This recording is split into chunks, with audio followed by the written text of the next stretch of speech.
2026 தேர்தலில் பாஜகவோட கூட்டணி சேர்றதுக்கு அதிமுக பேச்சுவார்த்தையில் ஈடுபடுறதா ஒரு தகவல் ஒரு செய்தி. நான் தான் நேரத்தே சொல்லிட்டேன், அதிமுக திராவிட முன்னேற்ற கழகத்தை வீழ்த்துவதற்கு தயாரா இருக்குது. எங்களுக்கு ஒரே எதிரி திமுக தான், மற்ற எந்த கட்சி எங்களுக்கு எதிரி கிடையாது. புரியுதா?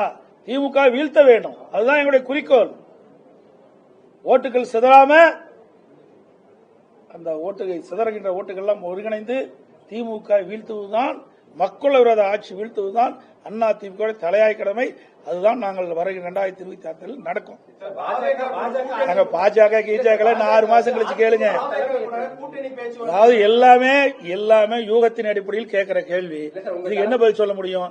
நாங்க தான் சொல்லிட்டோமே, யாரெல்லாம் அங்க இருக்கிறாங்க, யாரெல்லாம் இங்க இருக்கிறாங்க, எல்லாம் 6 மாசத்துக்கு முன்னால சொல்லப்படும். இது ஒன்றும் மறைச்சிட்டுலாம் செய்ய முடியாது, வெட்ட வெளிச்சமா செய்யப்படும், செயல்படுத்தப்படும். இதுல எந்த மாற்று கருத்தும் கிடையாது. தற்போது இதுதான் நிலை. இன்னும் 1 வருஷம் இருக்குதுங்க தேர்தலுக்கு.